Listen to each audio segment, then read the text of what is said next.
Hey guys, welcome to Professor Fit. In this video, we're going to understand the difference between strength training and hypertrophy. Now, it may not be a shocker for a lot of people, but I've actually quit bodybuilding for the last, I guess, 1+ year. The reason being, of course, one part of the reason being that I decided to quit gyms entirely because I wanted to give a lot of attention to my pets, believe it or not. The other reason is I had been to a seminar by StayFit on how to go about using kettlebells. And there I learned a ton of things about kettlebells. I learned a lot related to strength training. And to be honest, I was very humbled by the whole strength training experience because um, in that whole seminar, they made us use, I think it was a 10 kg kettlebell, and I felt so weak with so many years of bodybuilding, I couldn't use a 10 kg kettlebell correctly. So that's when I realized that, okay, strength training is something that I should really consider. So around that time, I think this was in Feb 2020 when I had been to this seminar. And after this, I bought a couple of kettlebells on Amazon, a 16 kg kettlebell and a 6 kilo kettlebell. And just around the same time, my gym membership expired. And also, I saw that the whole lockdown situation happened and you had this whole gyms, everything getting shut down. So here we are today, a year plus into strength training, and I've also completed quite a few certifications in personal training. That's something which I'm doing a different video on entirely. So let me first explain what is strength training and how is it different from hypertrophy. So let's get into hypertrophy first, because this is something that we are more familiar with, and this is something that you see very commonly shown on Instagram or any social media. In fact, you see so many people looking up bodybuilding videos on YouTube. There are so many bodybuilding shows, etc. The concept of hypertrophy and bodybuilding, they go hand in hand. When it comes to bodybuilding, you will be focusing on individual muscles and larger group of muscles. For example, when it comes to doing a bench press, you guys would be working your chest, you would be working your tricep. That is a larger group of muscles. On the other hand, if you're doing a tricep kickback or you're doing a bicep curl, that would be an individual muscle being worked. Normally, you would see a gym trainer tell you that, do not exceed a rest time of, say, 60 seconds between sets. Each set is about 8 to 12 repetitions. You work your muscle to failure.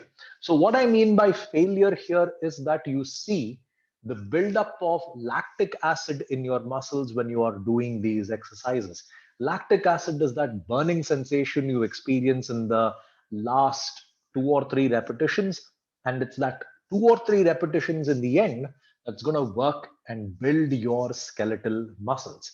So hypertrophy involves working the muscle to failure so that it regrows to become stronger. So what actually happens in the gym is that you are breaking down muscle. That is, there are going to be micro tears in your muscle, and then a day or 2 days later, you see that you're actually a little bit stronger than what you were previously. That is, you may have started off lifting, say, 10 kilos, you're doing a shoulder press with 10 kilos, you experience the weakness in muscle. Eventually, after a few weeks, 10 kilos becomes super light and you're comfortably able to lift, say, 15 kilos. That is a way to see that you are getting your muscles a little bit stronger when it comes to doing hypertrophy. And here in the process, you're also seeing the muscle size grow. This is what you have when it comes to hypertrophy. Now, some benefits related to hypertrophy. It's great for people who are looking to build an aesthetic physique. You can also work on machines and free weights. There is a lot of safety involved when it comes to working with hypertrophy because you have a spotter, machines are always safer, and all these equipment that you find in a gym, especially a squat rack or even a bench press, you have safety mechanisms that are built in so that you don't end up hurting yourself. This is how the benefits of hypertrophy come by. Then, some disadvantages that I noticed, and this is something which made me want to shift to strength training. By the way, these are my personal opinions. I mean, if bodybuilding works for you, hey, continue. Who am I to stop you in that? It leaves you sore, it leaves you fatigued. I cannot tell you how many times my wife has had to give me a massage on my back or work on my quads because I've been sore. I've been, I can think of at least 6 or 7 days a week where I've been very sore. And for some reason, my wife was this very nice person who decided to take me out for long walks right after leg day. The soreness after leg day, she would say, hey, in Lal Bagh in Bangalore, there is an orchid show happening. Come, let's go. And we would walk about a kilometer or 2 kilometers inside Lal Bagh, searching for the venue where the orchid show is happening. And my legs would go through hell in that process. So I always remember being very sore while I was into bodybuilding. And it can involve an expensive diet. You see this being talked about by pro bodybuilders. You see this being described by many people who are into bodybuilding. They talk about how the cost of protein is so high, be it protein powder, be it meat. They can be an expensive diet. And also, when it comes to bodybuilding, you require to push yourself constantly. That is, you require to go into that fatigue zone more often than once when it comes to doing any exercise. And then, bodybuilding is something that you have to do in a big box gym. Be it a Snap Fitness, be it a Gold's Gym, you will be joining one of these brick and mortar centers when it comes to bodybuilding. Unless you happen to be very rich and you are able to set up an entire big gym at home, I don't see you doing bodybuilding at home with a small bunch of weights and maybe a couple of bars. You need a variety of equipment when it comes to doing bodybuilding. That's why you see gyms are full of machines. They have these massive sections of dumbbell racks and a set of barbells.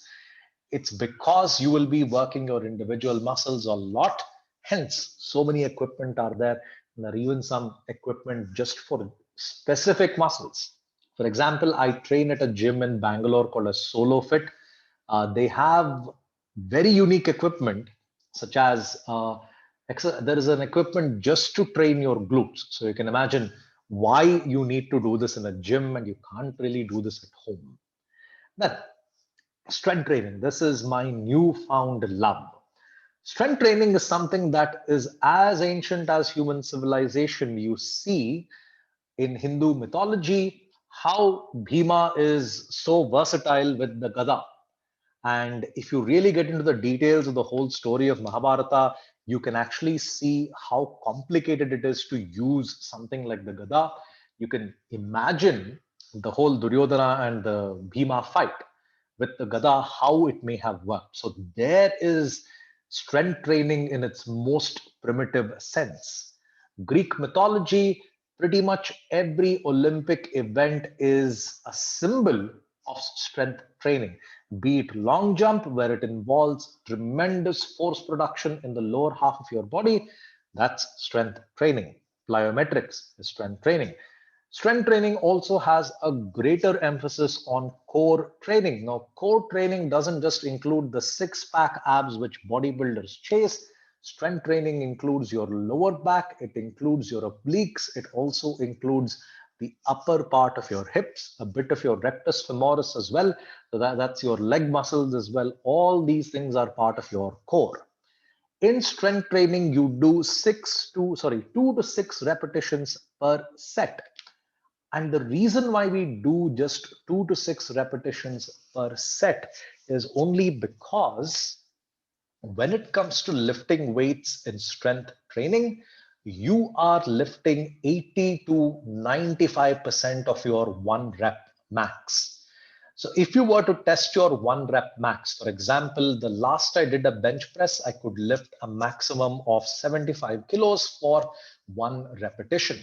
So if I were to be doing strength training, assuming bench press, I'm doing strength training, I would be taking up 90%. Okay. of 75 kilos. So that's about nearly 68 kilos I would be doing. And I would do 68 kilos for, say, 5 sets. Each set I would do 2 to 6 repetitions, depending on how strong I am.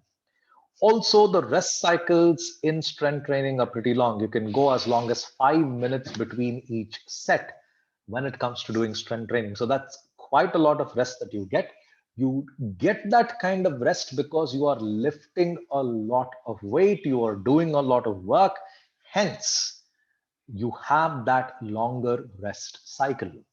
The equipment used in strength training are also pretty unique. You have things like kettlebells, sandbags, and mugdars or clubs. The Indian club is also called as the mugdar. Jori, there is also another name for it. I'm not able to remember what that name is. Gada is also something that we use in strength training. And this is super popular across the entire world. Anyone who's into strength training would be using a gada or a variant of that gada. So the god Hanuman, when it comes to using, is symbolized with the gada. And there's a nice story as well, how the gada was actually created. It was actually a weapon that Vishnu made after vanquishing a Rakshasa or a demon who goes by the same name called as Gada. And he used his ashes and he created a weapon which is called as the Gada. So it has pretty cool demonic origins in case you are into that kind of stuff. So equipment used are kettlebells, sandbags, and clubs. So that's quite a lot of versatility when it comes to equipment. Then the benefits here is it requires minimum equipment. So before I moved into this new place, in my old place, I think there was just about maybe 6 feet by 8 feet worth of space in my old home. And with that 6 feet by 8 feet of space, there was so much I could get done with a kettlebell. You don't need to visit a big box gym when you are working with a kettlebell. There is no need to use machines. There is no requirement to use dumbbells. It takes you back to tradition and you build abs of steel. You will not really realize this, but when you're doing routines with kettlebells, when you're doing routines with a gada, you are working your entire body. You might think you're just doing a shoulder routine, but you're actually working your legs, you're actually working your core. You are learning a lot when it comes to doing strength training. Strength training, the other reason why we have just 2 to 6 repetitions is because there is a lot that you need to keep in mind when you do strength training. That is, your feet position must be perfectly in line. You should activate your core. You should activate your glutes. With all these things going on together, then you can actually get the weight off the ground. It's not just taking a bar off the rack when you do kettlebell training or when you do strength training. That goes with even a gada, that goes with even any equipment that I mentioned when it comes to strength training. Some downsides to this is the technique is a lot more important here than the amount of weight you lift.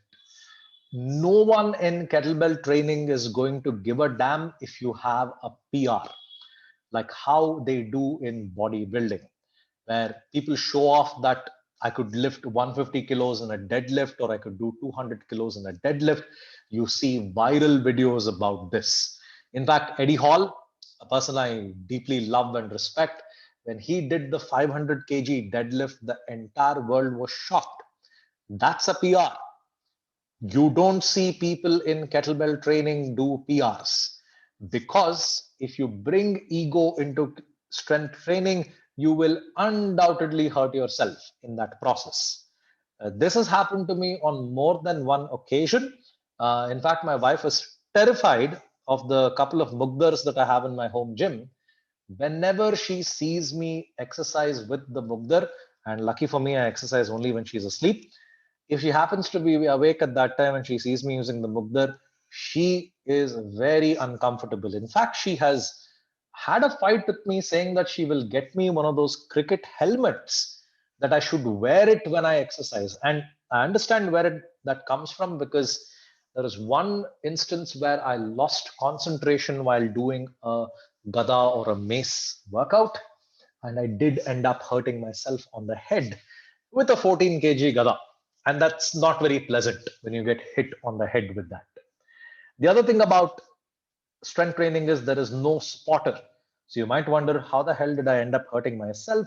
It's because there was no spotter. When you do kettlebell swings, when you do sandbag training, when you work with a gada, there is no one who is going to help you in case you screw up.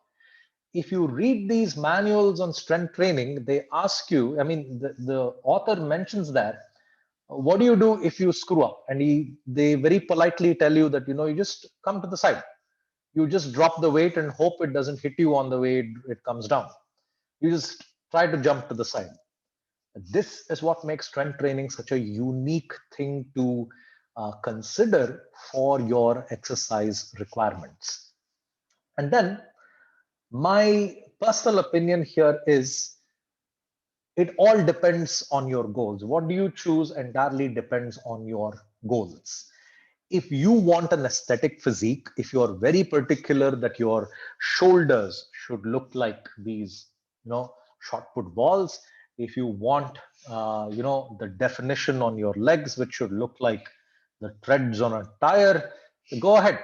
Bodybuilding is something that you might want to consider.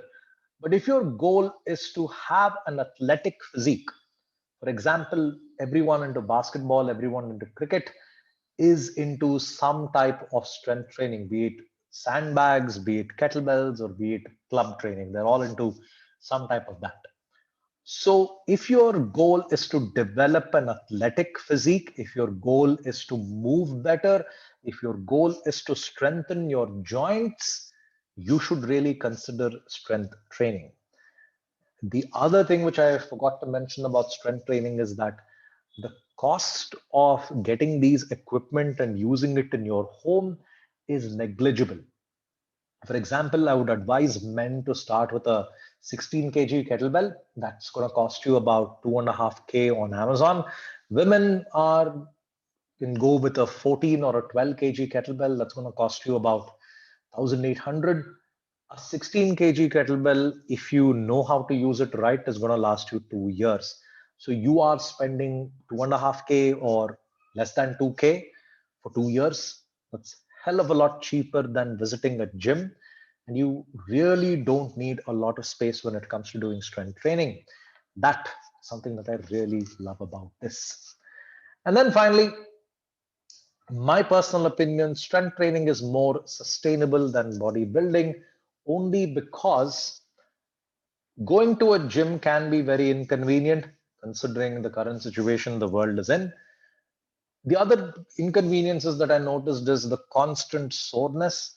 I don't think I've ever been sore since I've taken up kettlebell, sandbag, and gada slash mugdar training.